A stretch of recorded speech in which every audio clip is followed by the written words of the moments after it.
चलिए, question number 749। The laboratory INR result of a client receiving warfarin has been variable. आप जानते हैं बच्चे, वॉरफरिन के लिए अगर हमें ये देखना है कि वॉरफरिन का लेवल ब्लड में कितना है, तो हमें देखना होता है INR टेस्ट, PT-INR देखना होता है हमें। और हिपेरिन के लिए हम क्या देखते हैं, ये क्वेश्चन काफ़ी बार रिपीट होता है। हिपेरिन को अगर आप देखना है तो आप APTT के लिए देखते हैं, और अगर वॉरफरिन को देखना है तो आप PT-INR देखते हैं। ये क्वेश्चन भी अपने आप में इंपॉर्टेंट है। तो कहते हैं कि एक व्यक्ति का वॉरफरिन का INR टेस्ट किया जा रहा है, वो काफ़ी वेरिएबल आ रहा है, ऊपर नीचे आ रहा है। The nurse interview the client to determine factors contributing to problem. What is the most important for the nurse to identify. तो नर्स क्यों आइडेंटिफाई करेगी कि उसका जो INR का लेवल है वो इतना ऊपर नीचे क्यों आ रहा है? क्योंकि बच्चे, जो व्यक्ति है वो हो सकता है कि वॉरफरिन कभी ले रहा हो, कभी नहीं ले रहा हो, कभी ले रहा हो, है ना। तो वो उस मेडिसिन, जो वॉरफरिन मेडिसिन है, उसको लगातार कंटिन्यू उसको लेना है, तब जाकर हम INR से डिटेक्ट कर पाएंगे कि हमारी जो डोज है वो सही है या नहीं।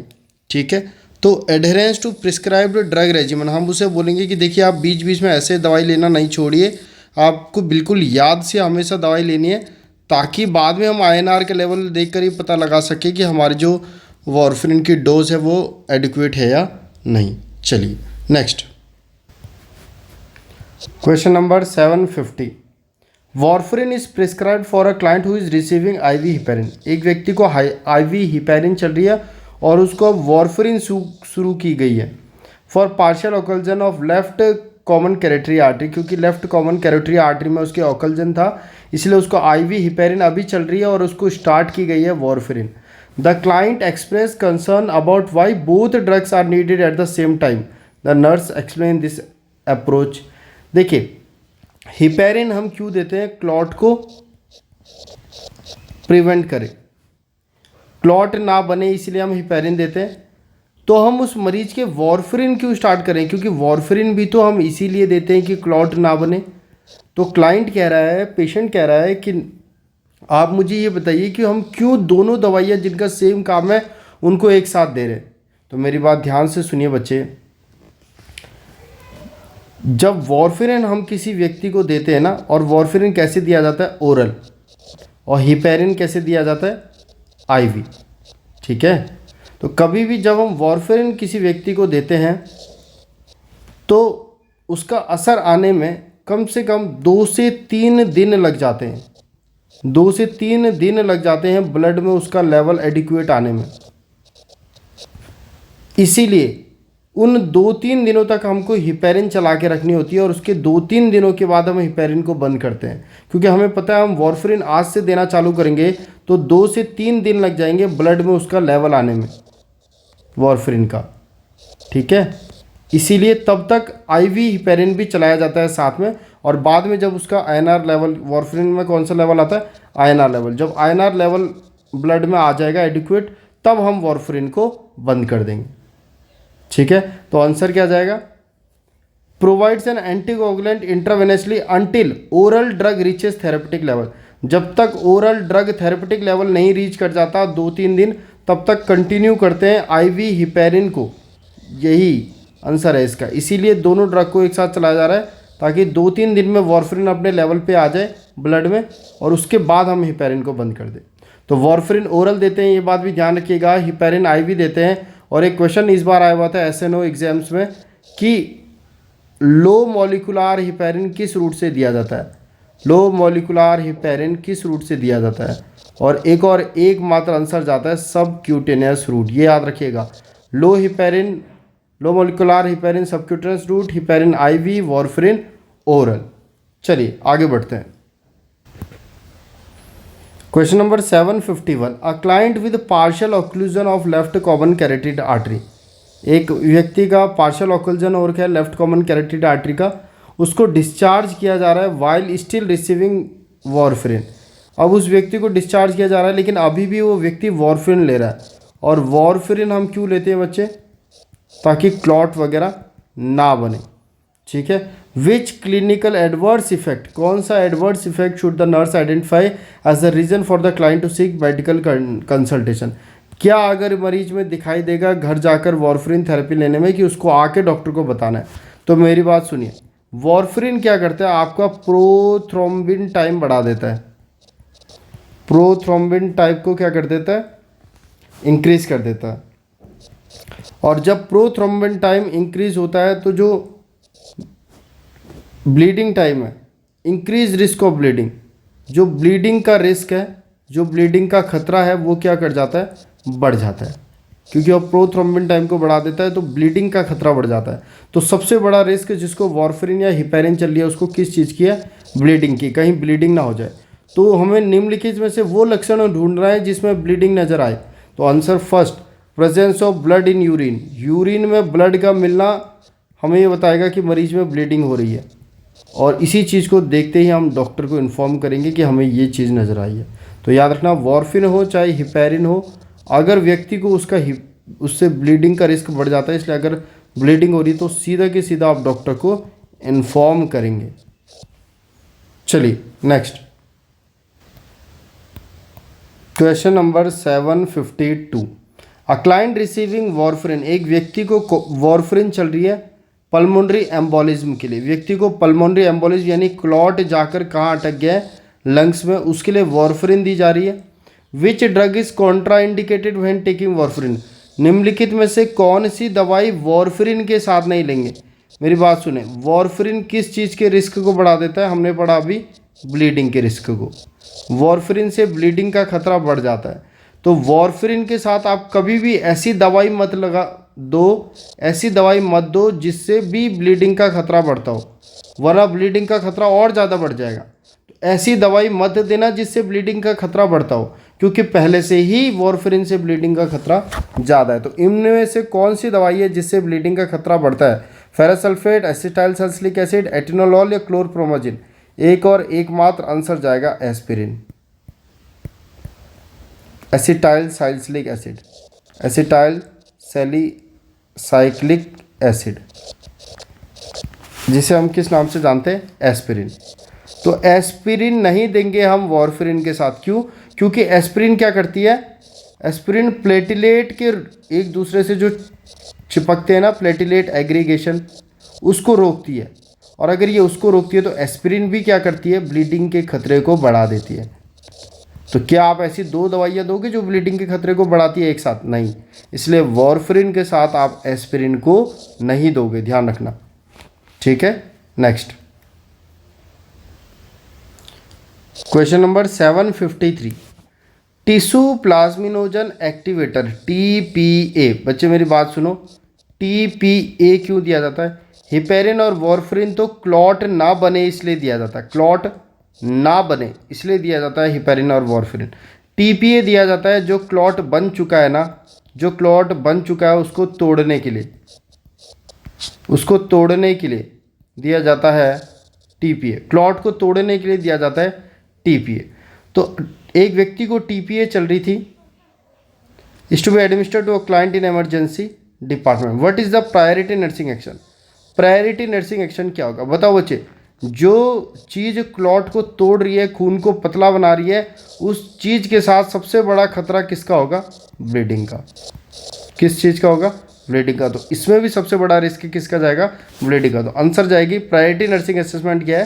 साइन ऑफ ब्लीडिंग, क्योंकि ये भी क्लॉट को तोड़ रहा है, तो इसमें भी ब्लीडिंग का क्या है? रिस्क है।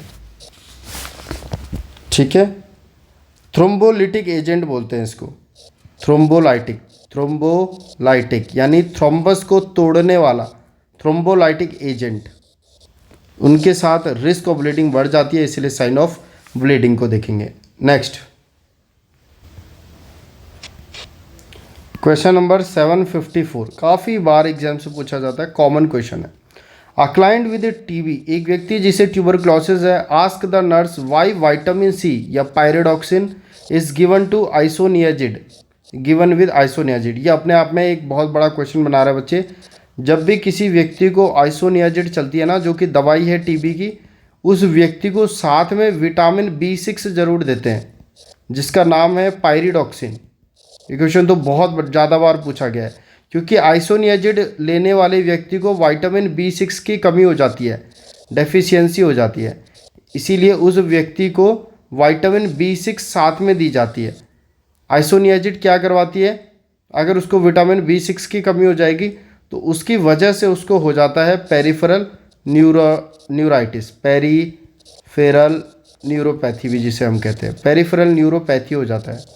इसीलिए क्वेश्चन आता है पेरिफेरल न्यूरोपैथी किसका साइड इफेक्ट है, आइसोनियाजिड का, और उससे बचने के लिए उसको क्या देंगे, विटामिन B6 या फिर पायरोडॉक्सिन। आइए क्वेश्चन में आते हैं कि भाई टीबी के लिए एक व्यक्ति को विटामिन B6 या पायरोडॉक्सिन चल रही थी जिसको आइसोनियाजिड दी जा रही है।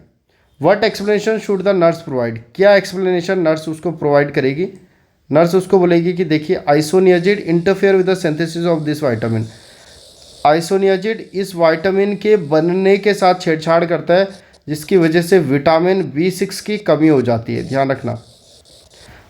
Isoniazid interferes with the synthesis of this vitamin, यह विटामिन B6 की सिंथेसिस या जब बनता है उसके साथ छेड़खानी करता है जिसकी वजह से इसकी कमी हो जाती है और पेरिफेरल न्यूरोपैथी हो जाती है। इसलिए व्यक्ति को विटामिन B6 साथ में देते हैं आइसोनियाजिड वाले व्यक्ति को।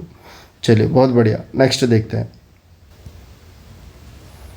क्वेश्चन नंबर 755 इंपॉर्टेंट है, याद रखिएगा। अ client receiving morphine is being monitored by the nurse, एक व्यक्ति को मॉर्फिन नाम की ड्रग चल रही है जो कि क्या होती है बच्चे, ओपोइड्स होती है, कोडीन वगैरह सब ओपोइड्स होते हैं, ठीक है। तो मॉर्फिन चल रहा है, nurse for sign and symptom of overdose, किस साइन एंड सिम्टम को देखेगी नर्स जिससे उसे पता चलेगा कि मॉर्फिन का ओवरडोज हो गया, which finding support the conclusion of overdose. तो ये ध्यान रखें, जब भी मॉर्फिन किसी व्यक्ति को दी जा रही है आप याद रखें कि मॉर्फिन क्या करती है, CNS को डिप्रेस करती है। तो वो सारे लक्षण जो CNS डिप्रेस होने की वजह से आ जाएंगे वो आएंगे, जैसे कि रेस्पिरेशन क्या हो जाएगी, कम हो जाएगी, जैसे कि अलर्टनेस क्या हो जाएगी, कम हो जाएगी, पेशेंट में बहुत ज़्यादा लिथार्जी होगा, पेशेंट बहुत ज़्यादा थका हुआ रहेगा, पेशेंट की हार्ट रेट क्या हो जाएगी, कम हो जाएगी, रेस्पिरेशन रेट क्या हो जाएगी, कम, अलर्टनेस कम। इसीलिए कहते हैं, इसीलिए सबसे बड़ा क्वेश्चन ये बनता है जिस व्यक्ति की रेस्पिरेशन रेट पहले से कम हो उसको मत दो मॉर्फिन, जिसमें अलर्टनेस पहले से कम है उसको मत दो मॉर्फिन, जिसमें पहले से लिथार्जी है, जिसका हार्ट रेट पहले से कम है उसको मत दो मॉर्फिन। तो उसका उत्तर क्या क्या हो जाएगा, यह लिथार्जी करवाता है, ओवरडोज को बताता है, ब्रेडिकार्डिया ओवरडोज को बताता है, स्लो रेस्पिरेशन कर रहा है यह ओवरडोज को बताता है। यहाँ पर लिखा हुआ है डायलेटेड प्यूपिल, गलत है बच्चे। मॉर्फिन से सबसे बड़ा प्रश्न आता है कि मॉर्फिन क्या करती है, कॉन्स्ट्रिक्शन ऑफ प्यूपिल, कॉन्स्ट्रिक्शन ऑफ प्यूपिल, प्यूपिल को कॉन्स्ट्रिक्ट कराती है जिसे कहा जाता है पिन पॉइंट प्यूपिल। पिन पॉइंट प्यूपिल किसके ओवरडोज से होता है, ओवरडोज ऑफ मॉर्फिन, मॉर्फिन के ओवरडोज में देखा जाता है पिन पॉइंट प्यूपिल। ध्यान रखिएगा, इमेज देखिए, ये देखो, देखिए बच्चे प्यूपिल कितनी छोटी हो गई है, इसे कहते हैं पिन पॉइंट प्यूपिल, और यह पिन पॉइंट प्यूपिल मॉर्फिन ओवरडोज में देखी जाती है। यहाँ पे लिखा हुआ है ओवरडोज, ओपोइड्स ओवरडोज की वजह से क्या होता है, एक तो पिन पॉइंट प्यूपिल याद रखिएगा, अनकॉन्शियसनेस क्योंकि CNS डिप्रेस करता है, सैलो ब्रीथिंग रेस्पिरेशन कम होती है, ठीक है, pale skin, blue lips and snoring rasping breath. तो ये ध्यान रखिएगा, यहाँ पर भी slow heart rate, pinpoint pupil, blue lips, slow respiration, है ना, ये सारे ओपोइड्स ओवरडोज के सिम्टम्स है। चलिए next question number 756, which medication should the nurse anticipate will be prescribe to relieve anxiety and apprehension in a client with pulmonary edema. Anxiety और apprehension, घबराहट वगैरह को कम करने के लिए कौन सी ड्रग प्रिस्क्राइब की जाती है बच्चे, मॉर्फिन। मॉर्फिन हमेशा व्यक्ति को काम करता है, ठीक है, जो भी व्यक्ति बहुत डरा हुआ है, बहुत एंशियस है, उसको काम करने के लिए मॉर्फिन भी यूज़ में ली जाती है। और MI में भी दो इसके फ़ायदे होते हैं, एक तो पेन से रिलीफ करता है और एक व्यक्ति को काम करवाता है। इसी तरीके से पल्मोनरी एडिमा में भी एंजाइटी को रिलीफ करने के लिए और घबराहट के लिए हम क्या दे रहे हैं, मॉर्फिन, ठीक है। Question number 757, some client self prescribe over the counter glucosamine, कुछ व्यक्ति खुद से लेने लग जाते हैं ग्लूकोजामाइन, है ना। Help relieve joint pain and stiffness, joint pain और स्टिफनेस से बचने के लिए कुछ व्यक्ति खुद से ग्लूकोजामाइन लेने लग जाते हैं। Which condition should the nurse identify as a reason for the client to reconsider taking this medication? किस व्यक्ति को ग्लूकोजामाइन नहीं लेना चाहिए? उस व्यक्ति को जिसको डायबिटीज़ मेलाइटस है। बच्चे ये ध्यान रख लीजिएगा, जिसको डायबिटीज़ मेलाइटस है वो नहीं लेता है ग्लूकोजामाइन, उसको नहीं लेना चाहिए ग्लूकोजामाइन, क्योंकि ग्लूकोजामाइन में एक मॉलिक्यूल ग्लूकोज भी होता है और डायबिटीज़ वाले में पहले से ग्लूकोज बढ़ा हुआ है। तो ऐसे व्यक्ति को ग्लूकोजामाइन लेकर और अपना ग्लूकोज बढ़ाने की आवश्यकता नहीं है, तो नहीं लेंगे उस व्यक्ति में जिसमें डायबिटीज़ मेलाइटस है। चलिए next 758 carbidopa levodopa is prescribe for a client with Parkinson disease. मैंने आपको बताया था ना बच्चे, पार्किंसन डिजीज़ में डोपामिन कम हो जाता है।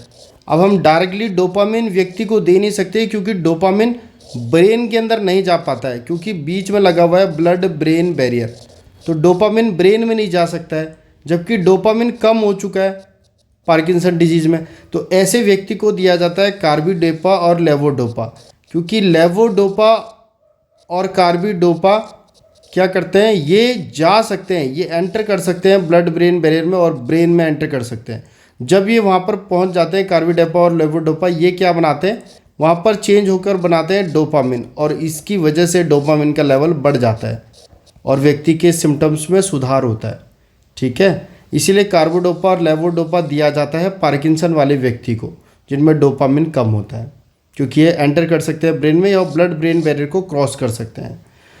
तो लेकिन इसका एक साइड इफेक्ट है, याद रखना, मैं यहीं पर आपको बता देता हूँ। पहले क्वेश्चन पढ़ लेते हैं।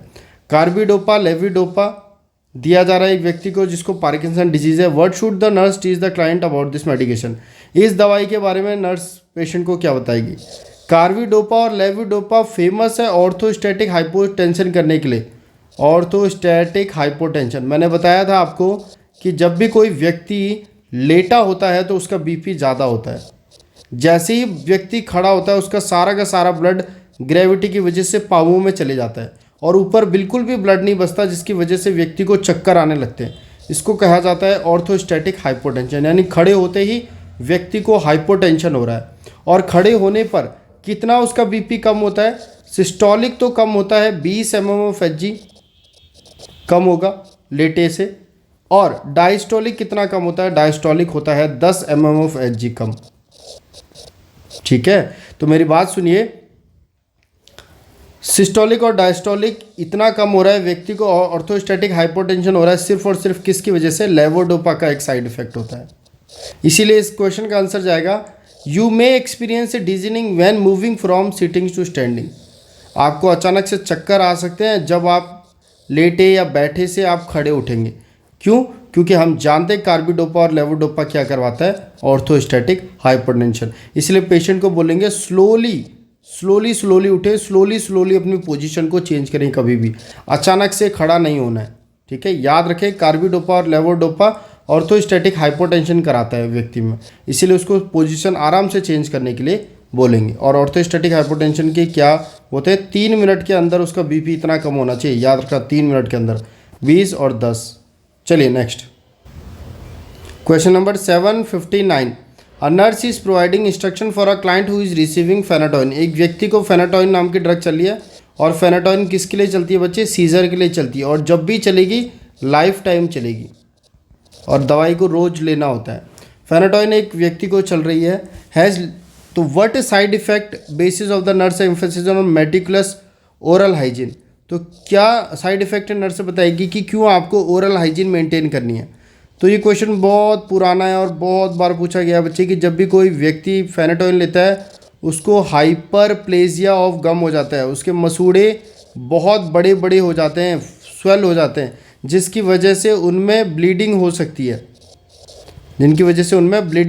इमेज देखिए ऐसे मसूड़े हो जाते हैं। ठीक है, फेनाटोइन लेने से तो इनकी वजह से बहुत ज़्यादा ब्लीडिंग का खतरा भी बढ़ जाता है। तो एक तो सॉफ्ट टूथब्रश का यूज़ करो, दूसरा ओरल हाइजीन बना के रखो, क्योंकि आपको पता है कि आपका हाइपरप्लेजिया हो जाएगा गम्स का। तो ये पॉइंट याद रखना कि फेनाटोइन हाइपरप्लेजिया ऑफ गम्स कराता है, हाइपरट्रॉफी ऑफ गम्स कराता है। गम्स मसूड़े काफ़ी बड़े बड़े हो जाएंगे, जिससे ब्लीडिंग का खतरा बढ़ जाएगा। इसीलिए सॉफ्ट टूथब्रश का यूज़ करें, और दूसरा ओरल हाइजीन पे बहुत ध्यान दें, मुंह की सफाई अच्छे से करें। और यही ये क्वेश्चन का आंसर है। हाइपरप्लेजिया ऑफ गम कराता है फेनाटोइन, इसीलिए उसको ओरल हाइजीन के लिए बारे में उसको बताएंगे। ठीक है, और फेनाटोइन के क्या क्या साइड इफ़ेक्ट है जो हमसे एग्जाम में पूछे जाते हैं, देख लेते हैं। फेनाटोइन का एक साइड इफ़ेक्ट जो हमसे पूछा जाता है वो है फीमेल्स में चेहरे में पूरे बाल आ जाते हैं। फीमेल्स में ज़्यादा हेयर ग्रोथ होनी, यानी कि उनमें मुस्टैच वगैरह आ जाना, उनमें दाढ़ी वगैरह आ जाना, उसे कहते हैं हिर्सुटिज्म। ये भी एक साइड इफ़ेक्ट होता है फेनाटोइन का। फेनाटोइन एक और चीज़ कराती है जो है विटामिन के डेफिशिएंसी। यह विटामिन के का डेफिशिएंसी भी कराती है, इससे भी ब्लीडिंग का खतरा बढ़ जाता है। यह हिर्सुटिज्म भी कराती है। फेनाटोइन अगर प्रेग्नेंट माँ को देंगे तो बच्चे में cleft lip and cleft palate हो जाता है, यह खतरा होता है, इसलिए टेरेटोजेनिक भी होती है। याद रखें, अगर प्रेग्नेंट माँ को फेनाटोइन देंगे तो उससे बच्चे में क्लेफ्ट लिप या फिर क्लेफ्ट पैलेट हो सकता है। यह विटामिन के का डेफिशिएंसी भी कराती है, हिर्सुटिज्म भी कराती है। फेनाटोइन ऑस्टियोमलेशिया भी कराती है, softening of bone, osteomalacia, softening of bone भी कराती है फेनाटोइन, ऑस्टियोमलेशिया। हाइपरट्रॉफी ऑफ गम्स कराती है। फेनाटोइन के साथ इस बार एक क्वेश्चन आया था, मैंने आप लोगों को पढ़ाया भी था, ध्यान रखिए। फेनाटोइन को सिर्फ और सिर्फ नॉर्मल सलाइन के साथ डिजोल्व करके देते हैं, सिर्फ और सिर्फ नॉर्मल सलाइन के साथ डिजोल्व करना होता है, और किसी के साथ डिजोल्व नहीं कर सकते। फेनाटोइन को सिर्फ नॉर्मल सलाइन के साथ डिजोल्व करना होता है। यह प्रश्न भी आता है। और क्या क्वेश्चन बनते हैं, फेनाटोइन को कभी भी ओसीपी के साथ मत लीजिए। अगर आप ओरल कॉन्ट्रासेप्टिव पिल खा रही हैं प्रेगनेंसी से बचने के लिए, तो उस व्यक्ति को फेनाटोइन नहीं दिया जाता है, क्योंकि फेनाटोइन ओसीपी के असर को कम कर देता है, जिसकी वजह से लड़की प्रेग्नेंट हो सकती है, फीमेल प्रेग्नेंट हो सकती है। इसलिए बड़ा पॉइंट है, ध्यान रखना, ओसीपी को नहीं लेते हैं किसके साथ, फेनाटोइन के साथ। ये क्वेश्चन भी यहाँ से बनता है फेनाटोइन का, है ना। तो इतने सारे क्वेश्चन हैं। बच्चों में ये क्या कराता है, अगर मैं बोल रहा हूँ ना प्रेग्नेंट मदर को ये दे दिया जाए तो ये कराता है fetal hydantoin syndrome, fetal hydantoin syndrome करवाता है। अगर प्रेग्नेंट मदर को दे देंगे तो फीटल हाइडेंटोइन सिंड्रोम, ठीक है, ऑस्टियोमलेशिया। और याद रखना फेनाटोइन टेराटोजेनिक होता है, टेराटोजेनिक, यानी प्रेग्नेंट मदर को देंगे तो बच्चे में क्लेफ्ट लिप क्लेफ्ट पैलेट हो जाने का खतरा होता है, ठीक है। और बाकी तो ऐसा सच इतना इंपॉर्टेंट इससे कुछ नहीं है। वैसे होता तो इससे मेगैलोब्लास्टिक एनीमिया भी है, मेगैलोब्लास्टिक एनीमिया, पर इतने क्वेश्चन ध्यान रखेंगे आप, ठीक है, फेनाटोइन से। चलिए, तो नर्स उसको क्यों ओरल केयर करने के लिए बोलेगी, ओरल हाइजीन बनाने के लिए, क्योंकि वह हाइपरप्लेजिया ऑफ गम्स कराता है। चलिए next question number 760। The nurse explain to the family of a client suspected of having myasthenia gravis. एक व्यक्ति में मिस्थीनिया ग्रेविस हो रहा है, that edrophonium is used to establish the diagnosis. Edrophonium use किया जा रहा है ताकि डायग्नोसिस बनाया जा सके। तो an increase in which factor will confirm the diagnosis. किस चीज़ में अगर बढ़ोतरी हो रही है तो हम समझ जाएंगे कि व्यक्ति के सिम्टम्स में सुधार हो रहा है। तो ध्यान रखिए, मिस्थीनिया ग्रेविस वाले व्यक्ति में, मिस्थीनिया ग्रेविस जिस व्यक्ति को है, हमने पहले भी पढ़ा है कि उसमें एक टेस्ट किया जाता है जिसे कहा जाता है टेंसिलॉन टेस्ट। कौन सा टेस्ट करते हैं, टेंसिलॉन टेस्ट। इस टेंसिलॉन टेस्ट में हम क्या करते हैं, व्यक्ति को एड्रोफोनियम देते हैं, व्यक्ति को एड्रोफोनियम दिया जाता है। और अगर एड्रोफोनियम देने की वजह से मिस्थीनिया ग्रेविस वाले व्यक्ति के मसल स्ट्रेंथ में सुधार आता है, अगर मसल स्ट्रेंथ व्यक्ति का बढ़ जाता है तो समझ जाओ इसको पक्का मिस्थीनिया ग्रेविस है। टेंसिलॉन टेस्ट डायग्नोसिस के लिए यूज़ किया जाता है मिस्थीनिया ग्रेविस के लिए। इसमें उस व्यक्ति को एड्रोफोनियम दिया जाता है। अगर एड्रोफोनियम देते ही उसकी मसल की स्ट्रेंथ में सुधार आने लग जाए तो समझ जाओ उसको मिस्थीनिया ग्रेविस है। इसकी पूरी फिजियोलॉजी मैंने आपको पहले समझाई हुई है ना। और तो ये कह रहा है क्वेश्चन में कि हम डायग्नोसिस कैसे बनाएंगे, an increase in which factor will confirm the diagnosis. किस चीज़ में इंक्रीज होगा कि हम समझ जाएंगे कि व्यक्ति को मिस्थीनिया ग्रेविस है। आंसर जाएगा मसल स्ट्रेंथ, आंसर क्या जाएगा, मसल स्ट्रेंथ, ठीक है। नेक्स्ट एक और इम्पॉर्टेंट क्वेश्चन 761 से बनता हुआ नजर आएगा। अ क्लाइंट इज रिसीविंग फेनाटोइन, एक व्यक्ति को फेनाटोइन ड्रग चल रही है जो सीजर की हमें पता है, for scissor disorder, and heparin for DVT, DVT के लिए हिपेरिन चल रही है ना। वॉरफ्रिन इज एडेड, और अब डॉक्टर ने वॉरफ्रिन ऐड कर दिया गया है, ठीक है, in preparation for discontinuing the heparin. अब डॉक्टर सोच रहा है कि हिपेरिन को बंद करके वॉरफ्रिन को चालू किया जाए। Why must the nurse observe the client closely in initial days of treatment with Coumadin, यानी जिस व्यक्ति को वॉरफ्रिन चल रहा है और अब हिपेरिन बंद करके वॉरफ्रिन सूप करने का प्लान है, और उस व्यक्ति को पहले से फेनाटोइन चल रहा है, उसको नर्स गौर से क्यों देखेगी। मेरी बात सुनिए, ये बात आपको पता होना चाहिए कि वॉरफ्रिन एक काम करता है। वॉरफ्रिन क्या करता है, वॉरफ्रिन नहीं चाहता कि उसके साथ कोई भी आगे बढ़े, तो वॉरफ्रिन फेनाटोइन जब टूटता है ना, फेनाटोइन का जो मेटाबॉलिज्म है ना उसको रोक देता है, फेनाटोइन के मेटाबॉलिज्म को रोक देता है वॉरफ्रिन, बोलता है ये ले तेरे मेटाबॉलिज्म को रोक दिया, जिससे फेनाटोइन का लेवल काफ़ी ज़्यादा बढ़ जाता है शरीर में, और उससे साइड इफ़ेक्ट आ सकते हैं, फेनाटोइन की टॉक्सिसिटी हो सकती है। इसीलिए व्यक्ति को जिसको वॉरफ्रिन ले रहे हैं उसको फेनाटोइन वैसे तो नहीं देते हैं, लेकिन अगर देते हैं तो बहुत ज़्यादा ऑब्जर्वेशन के अंदर देते हैं।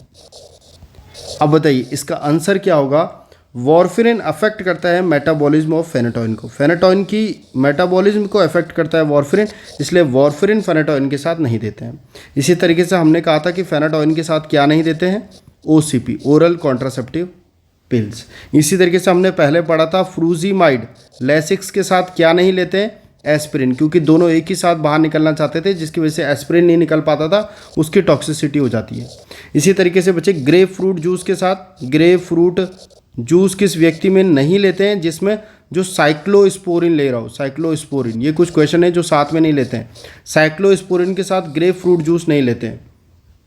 अच्छा, वॉरफ्रिन के साथ एक और चीज़ नहीं लेते हैं, आगे कभी क्वेश्चन आएगा, वॉरफ्रिन के साथ क्रैनबेरी जूस नहीं लेते हैं, क्रैनबेरी जूस जो यूटीआई के लिए लिया जाता है ना, वो नहीं लिया जाता है वॉरफ्रिन के साथ। ग्रेप फ्रूट जूस किसके साथ नहीं लिया जाता है, साइक्लोस्पोरिन। फ्रूजामाइड को किसके साथ नहीं लेते हैं, एस्पिरिन। फेनाटोइन को किसके साथ नहीं लेते हैं, ओसीपी। और वॉरफ्रिन को किसके साथ नहीं लेते हैं, फेनाटोइन, क्योंकि वॉरफ्रिन क्या करता है, फेनाटोइन के मेटाबॉलिज्म को रोक देता है। तो ये सारी चीज़ें याद रखिएगा, धड़ाधड़ अगर आपको ये सारे क्वेश्चंस आते हैं ना, तो कोई नहीं है जो आपकी सीट आपसे छीन के लेके जा सकता है। आप सबसे बेस्ट हो, और अगर आप सबसे बेस्ट हो तो आप अपनी सीट छीन के लेके आओगे, चाहे 1 लाख की भीड़ हो, चाहे 2 लाख की भीड़ हो। चलिए आगे बढ़ते हैं। Question number 762, a client who is receiving phenytoin, एक व्यक्ति को फेनाटोइन ड्रग चल रही है, ask why folic acid was prescribe, वो डॉक्टर से पूछते कि मेरे को तो फेनाटोइन दवाई चल रही है, तो मुझे फेनाटोइन के साथ आप फॉलिक एसिड क्यों दे रहे हो, क्यों मुझे आप खाने मतलब फॉलिक एसिड लेने को बोल रहे हो, जबकि मुझे फेनाटोइन ड्रग चल रही है। What is the best explanation by the nurse, nurse क्या बताएगी, नर्स बताएगी कि फेनाटोइन जब आप खाओगे तो आपके शरीर में फॉलिक एसिड एब्जॉर्ब नहीं होगा, इसीलिए आपको ऊपर से ओरली आपको फॉलिक एसिड लेना पड़ेगा, इतनी सी बात है। तो हम क्या बताते हैं, absorption from the food is inhibited, जो खाने में आप फॉलिक एसिड खा रहे हो उसका एब्जॉर्प्शन नहीं होता है, जिसकी वजह से आपको ओरली फॉलिक एसिड की टैबलेट्स खानी होती हैं अगर आप खा रहे हो फेनाटोइन। ध्यान रखिएगा, फेनाटोइन के साथ देंगे फॉलिक एसिड। इसी तरीके से एक बहुत फेमस ड्रग है मैथोट्रेक्सेट, मैथोट्रेक्सेट जिस व्यक्ति को देते हैं ना, उसमें भी फॉलिक एसिड की कमी हो जाती है, इसीलिए उसके साथ भी क्या देते हैं, फॉलिक एसिड। तो ध्यान रखना फॉलिक एसिड किस किस के साथ देंगे, फेनाटोइन और मैथोट्रेक्सेट, ठीक है। मैथोट्रेक्सेट के साथ याद रखना फॉलिक एसिड देते ही देते हैं। नेक्स्ट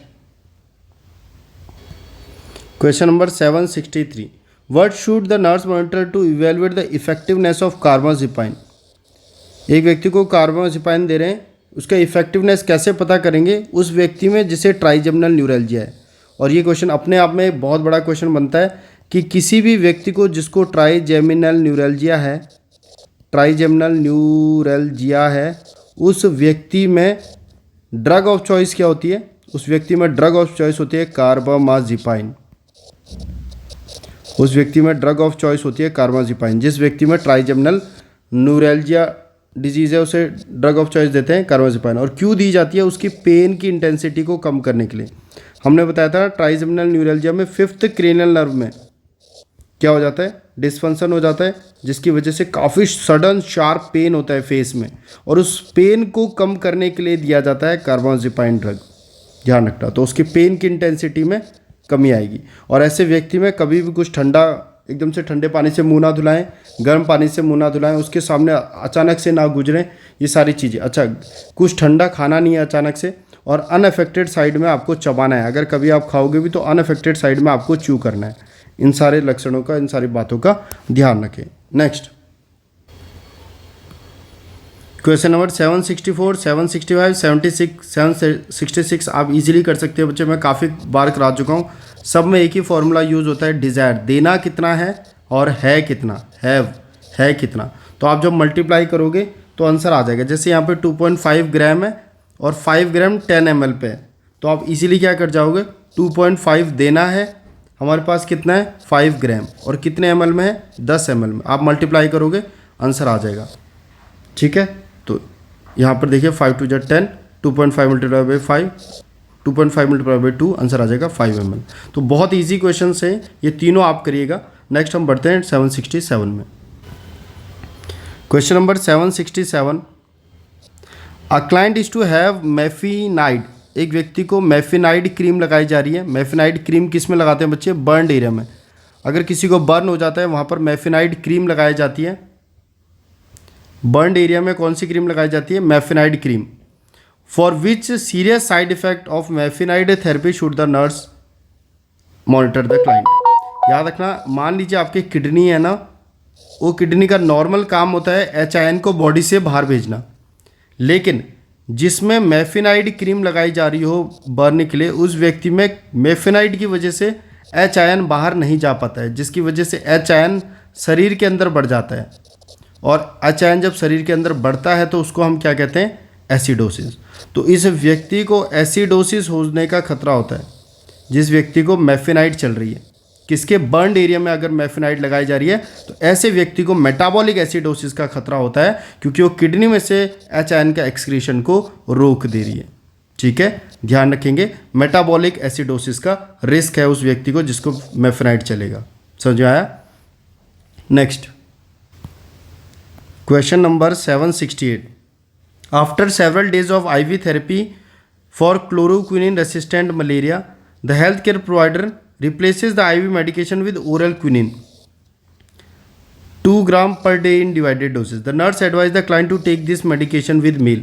देखिए, किसी व्यक्ति को क्विनिन नाम की दवाई चल रही है ना, मलेरिया के लिए, और क्विनिन के साथ नर्स ने कहा है इसको हमेशा खाने के साथ ही आप खाइएगा। क्यों? क्योंकि देखिए, अगर क्विनिन आप खाएंगे ना तो क्विनिन आपको गैस्ट्रिक इरिटेशन करेगी, गैस्ट्रिक इरिटेशन। तो उस गैस्ट्रिक इरिटेशन से बचने के लिए कहा जाता है कि आप जब खाना खाएंगे तो उसके साथ क्विनिन खा लीजिएगा, ताकि आपको गैस्ट्रिक इरिटेशन ना हो। तो बताओ आंसर क्या आ जाएगा, minimize gastric irritation. Gastric irritation को मिनिमाइज करने के लिए सलाह दी जाती है कि आपको क्विनिन ड्रग जब कभी भी खाओ तो खाने के साथ लेना होता है। ठीक है, चलिए next question number 769, preparation of a client for सब टोटल थायराइडेक्टमी। एक व्यक्ति में थायराइड ग्लैंड निकाली जा रही है। ठीक है, मान लीजिए ये थायराइड ग्लैंड है, ये किसी व्यक्ति में निकाली जा रही है। मैं आपको पहले ही बता देता हूँ इस क्वेश्चन का आंसर, ध्यान से सुनिए। जब भी किसी व्यक्ति की थायराइड ग्लैंड निकाली जानी है ना, उस व्यक्ति के थायराइड ग्लैंड को जो ब्लड सप्लाई जा रही है वो बहुत ज़्यादा होती है। थायराइड ग्लैंड के पास जो ब्लड आता है वो काफ़ी ज़्यादा होता है, काफ़ी वस्कुलर ऑर्गन होता है थायराइड। और अगर मैं इसको रिमूव करूँ तो ब्लीडिंग का खतरा भी काफ़ी ज़्यादा हो जाएगा, क्योंकि इतनी ज़्यादा इसको ब्लड सप्लाई आती है। तो अगर मैं इसको रिमूव करूँगा तो ब्लीडिंग ज़्यादा होगी या नहीं होगी। तो क्यों ना मैं कुछ ऐसा करूँ जिससे इसको मिलने वाली ब्लीडिंग कम हो जाए, इसको मिलने वाला जो खून है, इसको मिलने वाला जो ब्लड है वो कम हो जाए। और इसको कम करने के लिए हम मरीज में थायराइड हटाने से पहले, थायराइड को रिमूव करने से पहले देते हैं पोटेशियम आयोडाइड। ध्यान रखिएगा, पोटेशियम आयोडाइड क्यों दिया जाता है, ताकि थायराइड को मिलने वाला खून कम हो जाए, ताकि सर्जरी के बाद ब्लीडिंग कम हो। ठीक है, तो पोटेशियम आयोडाइड इस तक पहुंचने वाले खून को कम कर देता है। इसीलिए काफ़ी बार क्वेश्चन पूछता है कि किसी मरीज में थायराइडेक्टमी हो रही है, थायराइड ग्लैंड को निकाल रहे हैं, उस मरीज में क्या चीज़ देंगे, पोटेशियम आयोडाइड देंगे। और क्यों देंगे, ताकि वह ब्लड सप्लाई जो थायराइड के पास पहुंच रहा है उसको क्या कर दे, कम कर दे। समझ में आ गया? अब क्वेश्चन पढ़ो, आपको आंसर आएगा। एक व्यक्ति का सब टोटल थायराइडेक्टमी किया जा रहा है and may include the administration of potassium iodide solution. उसको पोटेशियम आयोडाइड सॉल्यूशन दिया जाना है। The client refuses to take this medication, और क्लाइंट मना कर रहा है कि मैं नहीं लूंगा। What explanation should the nurse give to why this medication is taken? क्यों ये मेडिकेशन लिया जाता है? नर्स क्या बताएगी कि उस व्यक्ति को, तो नर्स क्या बताएगी, पोटेशियम आयोडाइड ले लीजिए क्योंकि ये रिड्यूस करेगा risk of haemorrhage during surgery, और सर्जरी के दौरान आपके हेमरेज के रिस्क को कम करेगा। क्योंकि हम जानते हैं पोटेशियम आयोडाइड थायराइड के पास जो ब्लड जा रहा है उसको क्या कर देता है, कम कर देता है, जिसके बाद ब्लीडिंग का भी खतरा क्या हो जाता है, कम हो जाता है। तो आंसर क्या जाएगा, it will reduce the risk of haemorrhage during surgery. यही सही आंसर होगा। इंपॉर्टेंट क्वेश्चन है, बहुत इंपॉर्टेंट है, ध्यान रखिएगा, पूछा जाएगा नोट सेट में। Next question number 770, what information should the nurse include when teaching a client about antacid tablet? अगर आप किसी व्यक्ति को एंटा एसिड के बारे में बता रहे हो तो एंटा एसिड टैबलेट के बारे में आप क्या क्या चीज़ बताओगे? कभी भी एंटा एसिड दवाई लो तो उसके साथ कोई और दवाई मत लेना। ये कई बारी बुक में लिखा रहता है कि आप कभी भी एंटा एसिड दवाई ले रहे हो तो उसके साथ कोई भी और दवाई मत लो, क्योंकि उसके एब्जॉर्प्शन को ये होने नहीं देगा। इसलिए कहा जाता है एंटा एसिड इंटरफेयर करता है with absorption of other drug, ये दूसरे ड्रग के एब्जॉर्प्शन को नहीं होने देता है। इसलिए एंटा एसिड खाने के कम से कम 1 घंटे तक आप कोई दूसरी दवाई मत देना, चाहे कोई सी भी हो, और उसके बाद आप दूसरी दवाई दे सकते हैं, ठीक है। इसलिए they interfere with the absorption of other drug, बहुत दूसरे ड्रग के एब्जॉर्प्शन के साथ इंटरफेयर करते हैं, इसीलिए एंटा एसिड के साथ कभी भी कोई दूसरी दवाई नहीं देते हैं। चलिए next question number 771, a client who have been diagnosed with Lyme disease, एक व्यक्ति जिससे लाइम डिजीज हो गया है, और क्वेश्चन आता भी है कि लाइम डिजीज किससे होता है, कॉजेटिव एजेंट क्या होता है लाइम डिजीज का? एक बैक्टीरिया होता है जिसका नाम होता है बोरिलिया ब्रुगडोफेरी, बोरिलिया ब्रुगडोफेरी,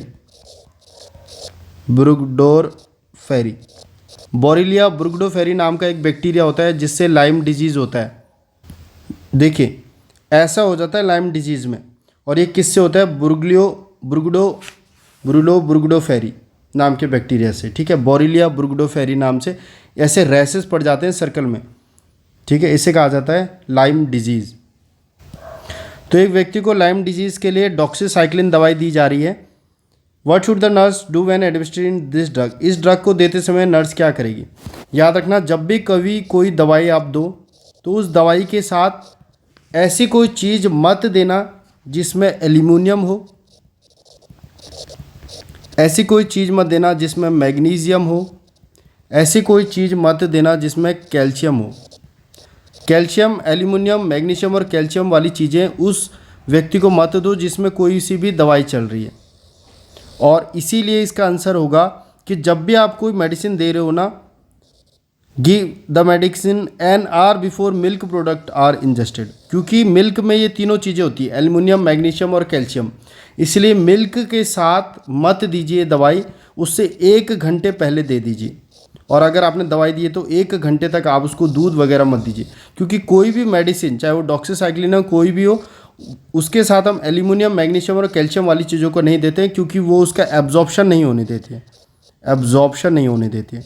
इसीलिए 1 घंटे पहले आप दे दो दवाई को, और 1 घंटे बाद तक दूध वगैरह पेशेंट को ना दें, इस बात का ध्यान रखना। और लाइम डिजीज़ किससे होती है, Borrelia burgdorferi. Next question number 772, an ambulatory female client relapsing remitting multiple sclerosis बार बार हो रहा है। मल्टीपल स्क्लेरोसिस में चारकोट ट्रायड देखने को मिलता था ना बच्चे, और उसको हम कैसे याद करते थे, आई गेस सिन से हम याद करते थे, निक्स्टिमस, इंटेस्टिनल ट्रिमर एंड एक और समथिंग कोई चीज़ थी, चारकोट ट्रायड याद रखिएगा, ठीक है। Is to receiving every day injection of interferon beta के इंजेक्शन उनको लग रहे हैं। What adverse effect should the nurse explain may occur when taking this medication. Interferon लेने की वजह से उस व्यक्ति को क्या हो सकता है, आप ध्यान रखिएगा, उसको डिप्रेशन हो सकता है, कॉन्स्टिपेशन होता है, फ्लू लाइक सिम्टम हो सकता है, इंक्रीज हार्ट रेट हो सकता है। ये सारी चीज़ें देखने को मिलती हैं, और ऐसा जितना इंपॉर्टेंट नहीं है क्वेश्चन, बस ध्यान रख लीजिए। Next question number 773, hydrocortisone is prescribe to a client with Addison disease. एक व्यक्ति को एडिसन डिजीज़ है एडिसन डिजीज़ में नाम ऐड है लेकिन हो जाता है कम, ग्लूकोकॉर्टिकॉइड मिनरलोकॉर्टिकॉइड कम हो जाते हैं, ठीक है। Before discharge the nurse teach the client about this medication, what does the nurse include in therapeutic effect of drug, क्या थेरेपेटिक इफेक्ट आएगा इस ड्रग का, हाइड्रोकॉर्टिकोसोन का। तो आप जानते हैं एडिसन डिजीज में ग्लूकोकॉर्टिकॉइड क्या हो चुके हैं, कम। और ग्लूकोकॉर्टिकॉइड किससे लड़ने में मदद करते थे, स्ट्रेस से। याद रखना बच्चे, जब भी किसी व्यक्ति को स्ट्रेस होता है उसको स्टेरॉइड्स की ज़रूरत पड़ती है उससे ओवरकम करने के लिए। अब अगर उसमें ग्लूकोकॉर्टिकॉइड कम है तो क्या वो स्ट्रेस हैंडल कर पाएगा, नहीं, तो वो स्ट्रेस हैंडल नहीं कर पाएगा। इसीलिए हाइड्रोकॉर्टिकोसोन बाहर से देंगे बच्चों, क्योंकि यह एक स्टेरॉइड्स है। हाइड्रोकॉर्टिकोसोन क्या है, स्टेरॉइड्स, और ये स्ट्रेस से लड़ने में पेशेंट की क्या करेगा, मदद करेगा। तो support a better response to stress, जब भी हमने पहले भी पढ़ा हुआ है कि किसी व्यक्ति को स्ट्रेस होता है तो उसको स्टेरॉइड्स देना है, स्टेरॉइड्स से उससे क्या करना है, ओवरकम करने में मदद करता है। फर्स्ट जाएगा आंसर। नेक्स्ट क्वेश्चन नंबर 774 में क्या कह रहा है, a nurse determine the drug desmopressin acetate दिया जा रहा है एक व्यक्ति को जिसको डायबिटिक इंसिपिडस है। डायबिटिक इंसिपिडस में क्या हो जाता था, एंटी डायूरेटिक हार्मोन ADH की कमी हो जाती थी, तो ADH को रिप्लेस कर देता है DDAVP, जिसे कहा जाता है डेस्मोप्रेसिन एसीटेट। ये भी सेम काम करता है जो ADH करता था। ADH क्या करता था, पानी को रोकता था, पानी को शरीर में रोकता था। अब वो नहीं है तो पानी रुकता नहीं है, बहुत सारा पानी बाहर जाता है, बहुत सारा यूरिन बनता है, उसी को डायबिटिक इंसिपिडस कहा जाता है। यूरिन की स्पेसिफिक ग्रेविटी कम होती है और ब्लड की ऑस्मोलैरिटी बढ़ जाती है, दोनों बात ध्यान रखिएगा, ठीक है। अब उस व्यक्ति को डेस्मोप्रेसिन दिया जा रहा है तो क्या चीज़ देखेगी नर्स की, दवाई इफेक्टिव है, इनटेक आउटपुट बच्चे, क्योंकि DDAVP क्या करता है, पानी को रोकता है। अगर वो पानी को रोकता है तो आप यूरिन के इनटेक और आउटपुट को देखो, और अगर उसका यूरिन आउटपुट कम आ रहा है, अगर यूरिन कम बन रहा है तो समझो हमारी दवाई बेहतर इस्तेमाल जा रही है, इफेक्टिव दवाई है। क्योंकि डायबिटिक इंसिपिडस में बहुत सारा पेशाब आता है, हम चाहते हैं पेशाब कम बने, इसलिए हम उसको डेस्मोप्रेसिन दे देता है जो बिल्कुल वैसे ही काम करता है जैसे ADH कर रहा है। और हम ध्यान से देखेंगे इनटेक आउटपुट को तो आपको ये देखेगा कि यूरिन आउटपुट अब कम हो चुका है, तो आप समझ जाओगे कि ड्रग इफेक्टिव है, ठीक है। 774। चलिए नेक्स्ट बढ़ते हैं 775 में। 775, अ क्लाइंट रिसीविंग मॉर्फिन, एक व्यक्ति को मॉर्फिन दिया जा रहा है by patient control analgesic has a respiratory rate of 6 breath per minute. उसका रेस्पिरेटरी रेट कितना हो चुका है, 6 ब्रेथ पर मिनट। यह हम पहले भी डिस्कस कर चुके हैं कि मॉर्फिन क्या करवा सकता है, मॉर्फिन आपके रेस्पिरेटरी रेट को डिप्रेस करा सकता है, आपके CNS को डिप्रेस कराता है। क्योंकि तो रेस्पिरेटरी रेट इतना कम हो गया है तो हम समझ जाएंगे मॉर्फिन की टॉक्सिसिटी हो गई। अगर मॉर्फिन की टॉक्सिसिटी हो गई है तो मॉर्फिन का एंटीडोट ढूंढो, और मॉर्फिन का एंटीडोट क्या होता है, नैलेक्सोन। मॉर्फिन का एंटीडोट क्या होता है, नैलेक्सोन। तो ये दे देंगे उस व्यक्ति को एंटीडोट। क्यों, क्योंकि मॉर्फिन का क्या हो रहा है, यहाँ पर टॉक्सिसिटी हो रही है, रेस्पिरेटरी रेट बहुत कम है, 6 से भी कम है, ठीक है। तो एंटीडोट दे देंगे नैलेक्सोन। नेक्स्ट 776, एक व्यक्ति नाइट्रोफ्रुंटोइन ले रहा है, और मैंने आपको बताया ना नाइट्रोफ्रुंटोइन किसकी ड्रग ऑफ चॉइस है, यूरिन ट्रैक्ट इन्फेक्शन की, UTI की ड्रग ऑफ चॉइस है। UTI की ड्रग ऑफ चॉइस होती है नाइट्रोफ्रुंटोइन, जिससे ब्राउन कलर का यूरिन भी आता है, ब्राउन कलर यूरिन। ये दो बातें हमने पढ़ी थी, एक तो इससे ब्राउन कलर यूरिन आता है और दूसरा ये UTI की ड्रग ऑफ चॉइस होती है। तो नाइट्रोफ्रुंटोइन एक व्यक्ति को चल रही है orally every evening at home to manage recurrent UTI के लिए दी जा रही है। What instruction should the nurse give to the client. एक बात ध्यान रखिएगा, जिसको भी नाइट्रोफ्रुंटोइन दवाई चल रही है उस व्यक्ति को कहना होता है कि आपको पानी खूब सारा पीना है, बहुत सारा पानी पीना है, क्योंकि नाइट्रोफ्रुंटोइन क्रिस्टल बना सकती है,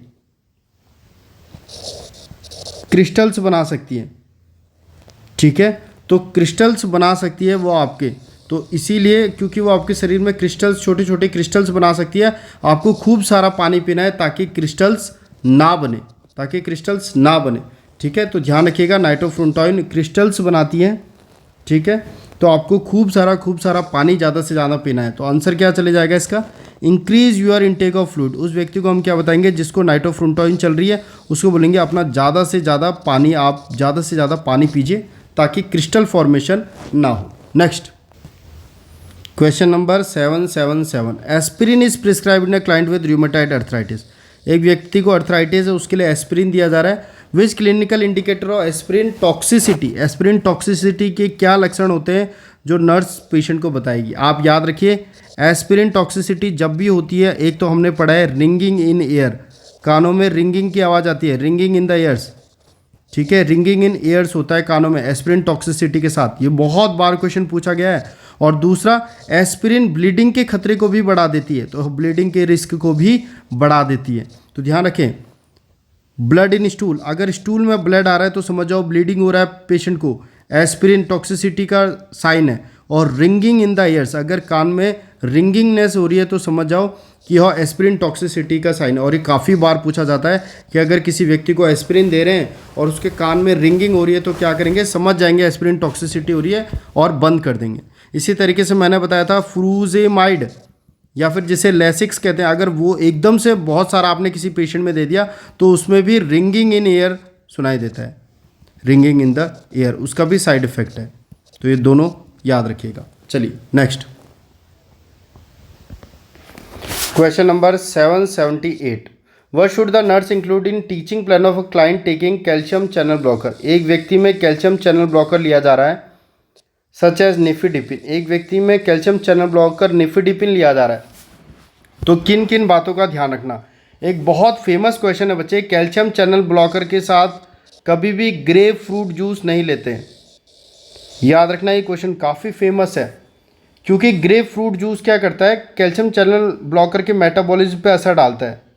तो ध्यान रखना। एक और हमारे पास आ गया कैल्शियम चैनल ब्लॉकर, जैसे जिसके पीछे डिपिन आता है ना, वो सारे कैल्शियम चैनल ब्लॉकर होते हैं, निफिडिपिन है ना, ये सारे कैल्शियम चैनल ब्लॉकर किसके साथ नहीं लेंगे, कैल्शियम चैनल ब्लॉकर के साथ ग्रेप फ्रूट जूस नहीं लेंगे। और मैंने साइक्लोस्पोरिन के साथ भी बताया था, ग्रेप फ्रूट जूस नहीं लेते कैल्शियम चैनल ब्लॉकर के साथ, इस बात का ध्यान रखें।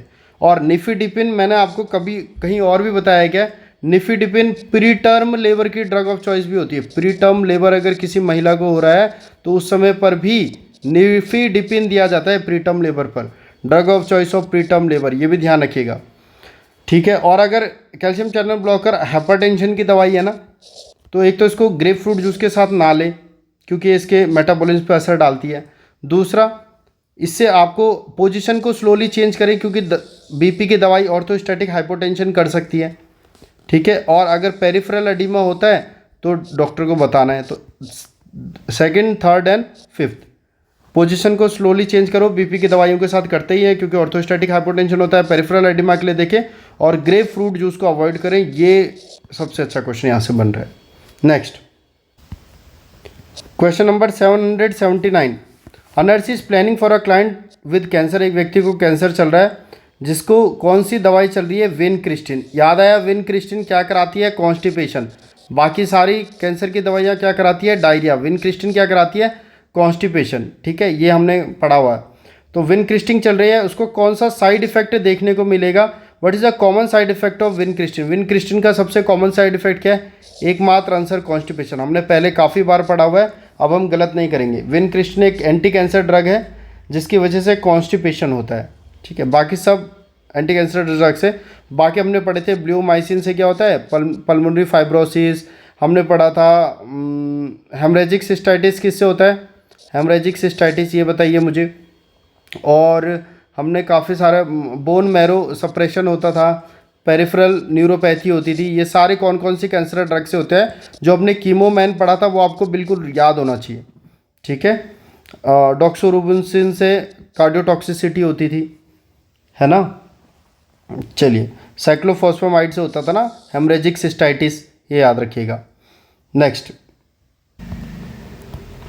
क्वेश्चन नंबर 780, अ क्लाइंट रिसीविंग कीमोथेरेपी, एक व्यक्ति को कीमोथेरेपी चल रही है, वो नर्स से पूछते हैं कि मुझे एंटीबायोटिक क्यों चलाई गई। तो which tissue affected by chemotherapy should the nurse consider when formulating a response. तो नर्स क्या बताएगी कि आपको क्यों एंटीबायोटिक चलाई जा रही है अगर आपको कीमोथेरेपी चल रही है। तो याद रखना, किसी भी व्यक्ति को कीमोथेरेपी चलती है तो उसका बोन मैरो सप्रेशन हो जाता है, बोन मैरो सप्रेस हो जाता है, सप्रेस। और जब बोन मैरो सप्रेस होता है तो आरबीसी भी कम बनती है, डब्ल्यूबीसी भी कम बनती है, प्लेटिलेट भी कम बनता है। और जब आप जानते हो कि उसकी डब्ल्यूबीसी कम बन रही है तो ऐसे व्यक्ति में इन्फेक्शन का खतरा ज़्यादा होगा, ऐसे व्यक्ति में एनीमिया का होने का खतरा ज़्यादा होगा, ऐसे व्यक्ति में ब्लीडिंग होने का खतरा ज़्यादा होगा। तो इन तीनों चीज़ों के लिए नर्स को ध्यान रखना है। और यहाँ पर इन्फेक्शन का खतरा है, इसीलिए उसको पहले ही एंटीबायोटिक चलाई जा रही है। तो आप उससे बताएंगे क्योंकि बोन मैरो को असर डालती है कीमोथेरेपी, बोन मैरो सप्रेशन कराती है, इसीलिए आपको एंटीबायोटिक चलाई जा रही है। और एंटीबायोटिक हमेशा, हमने एक दूसरा क्वेश्चन भी पढ़ा था कि कभी भी कल्चर के लिए कोई सैंपल भेजते हैं तो पहले सैंपल ले लीजिए, उसके बाद एंटीबायोटिक थेरेपी स्टार्ट कीजिए। और एंटीबायोटिक थेरेपी हमेशा बैक्टीरिया के लिए होती है, वायरस के लिए ये किसी भी काम की नहीं होती है। ये क्वेश्चन भी आया हुआ है। चलिए next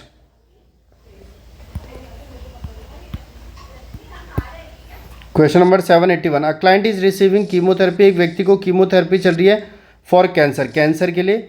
develop source in mouth, उसके मुंह में सोर्स हो जाते हैं, स्टोमेटाइटिस, बहुत कॉमन साइड इफेक्ट होता है कीमोथेरेपेटिक ड्रग का। Ask why the nurse this happened, वो नर्स से पूछती है कि ये क्यों हुआ, मेरे मुंह में छाले क्यों हुए कीमोथेरेपी की वजह से। What is the best nurse response, सबसे बेस्ट रिस्पॉन्स क्या होगा।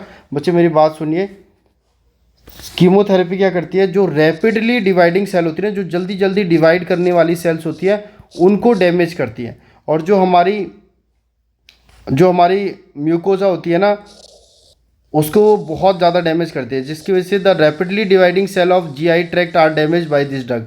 जो रैपिडली डिवाइडिंग सेल है ना जीआई की, वो इसकी वजह से डैमेज हो जाएंगी, क्योंकि कीमोथेरेपेटिक ड्रग हर उस सेल को मारती है जो रैपिडली डिवाइड कर रही है, जिसकी वजह से मुंह में छाले पड़ते हुए आपको देख सकते हैं। ठीक है, तो इसका आंसर थर्ड जाएगा, क्योंकि रैपिडली डिवाइडिंग सेल को कीमोथेरेपेटिक ड्रग मारती है जीआई की, जिसकी वजह से म्यूकोजा डैमेज हो जाती है और कई व्यक्तियों में सोर्स देखने को मिलता है माउथ में। कीमोथेरेपी स्टार्ट से करने से पहले एंटीएमेटिक देना ना भूले, क्योंकि यह सीटीजेड सेंटर को एक्टिवेट करती है, जिसकी वजह से वॉमिटिंग होती है। Next question number 782। A nurse administered leucovorin calcium, एक व्यक्ति को ल्यूकोविरिन कैल्शियम दिया जा रहा है to a client before prescribe methotrexate, methotrexate से पहले उस व्यक्ति को ल्यूकोविरिन कैल्शियम दिया जा रहा है। The client ask the reason for this, what effect of leucovorin calcium should the nurse consider formulating response, क्यों दिया जाता है। मेरी बात सुनिए, वही मैंने आपको पहले भी पढ़ाया हुआ है। मेथोट्रेक्सेट, किसी भी व्यक्ति को जब कोई दवाई मेथोट्रेक्सेट दवाई दी जाती है तो उसमें फॉलिक एसिड की कमी हो जाती है, फॉलिक एसिड की कमी हो जाती है। अब फॉलिक एसिड की कमी से बचने के लिए उस व्यक्ति को पहले ही उसके साथ क्या दिया जाता है, फॉलिक एसिड दिया जाता है। ठीक है, तो यही इसीलिए ल्यूकोविरिन कैल्शियम या फॉलिक एसिड उस व्यक्ति को दी जाती है। तो इसका आंसर क्या हो जाएगा, 782 का हो जाएगा second. Supply level of folic acid require for blood forming organs, blood forming organs के लिए फॉलिक एसिड सप्लाई करती है, इसीलिए ल्यूकोविरिन कैल्शियम पेशेंट को दिया जाता है। ध्यान रखें, मेथोट्रेक्सेट फॉलिक एसिड एंटागोनिस्ट होती है, फॉलिक एसिड को कम करेगी, इसीलिए उसके साथ फॉलिक एसिड दें, या फिर फॉलिक एसिड के जगह लिखा होगा ल्यूकोविरिन कैल्शियम दे, सेम चीज़ है।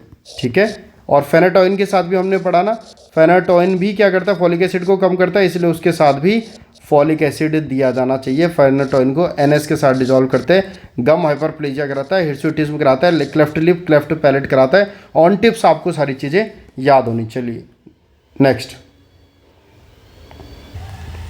Question number 784। A client with rheumatic arthritis, एक व्यक्ति को रूमेटॉइड अर्थराइटिस है, has been taking steroid medication for past years, उसको स्टेरॉइड मेडिसिन चल रही है लगातार। ठीक है, for which complication prolong use of this medication should the nurse assess.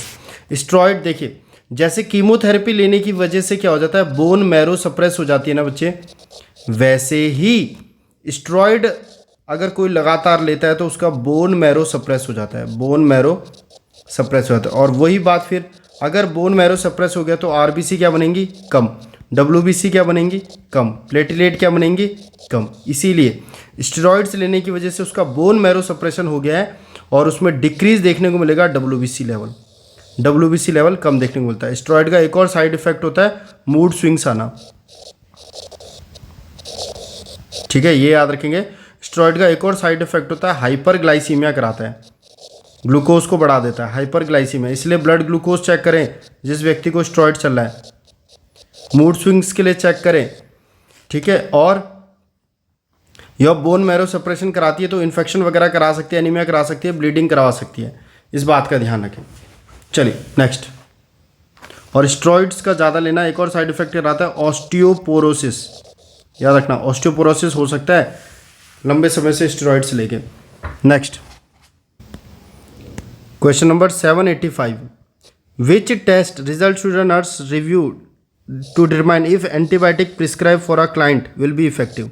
Antibiotic से पहले आप कौन सा टेस्ट करते हो बच्चे, मुझे बताइए। एंटीबायोटिक लेने से पहले आप सेंसिटिविटी टेस्ट करते हो, ये ध्यान रखना, आप सेंसिटिविटी टेस्ट करते हो एंटीबायोटिक लेने से पहले, यही उसका आंसर होगा। Next question number 786, after receiving streptomycin sulphate चलिए एक व्यक्ति को ट्यूबरक्लोसिस के लिए, और वो कह रहा है I feel like I am walking like a drunken seaman, मुझे ऐसा लग रहा है मैं जैसे शराब पी के चल रहा हूँ। The nurse with hold the drug, nurse ये सुनते ही ड्रग को रोक देती है और डॉक्टर को इन्फॉर्म करती है। Which part of body does the nurse determine is being affected and indicated by the symptoms. Streptomycin खाने से कौन से शरीर के किस अंग पर असर पड़ता है। याद रखना, स्ट्रेप्टोमाइसिन जिसके पीछे भी सिन आता है, मैंने आपको पहले ही बताई है, उनको हम कौन सी ड्रग कहते हैं, अमाइनोग्लाइकोसाइड, उनको क्या कहते हैं, अमाइनोग्लाइकोसाइड। और अमाइनोग्लाइकोसाइड दो ही चीज़ करते हैं, एक तो 8th क्रेनियल नर्व यानी कान के क्रेनियल नर्व यानी ऑटोटॉक्सिसिटी, और दूसरा नेफ्रोटॉक्सिसिटी, किडनी को डैमेज करते हैं। तो अगर उसको स्ट्रेप्टोमाइसिन चलिए तो दो ही चीज़ों पे असर पड़ेगा, किडनी और हेयरिंग में। तो यहाँ पर देखिए 8th क्रेनियल नर्व पे वह असर डालता है, यही सही आंसर होगा 8th क्रेनियल नर्व। तो हमेशा जिनके पीछे भी सिन आता है वो ऑटोटॉक्सिसिटी या फिर नेफ्रोटॉक्सिसिटी करती हैं।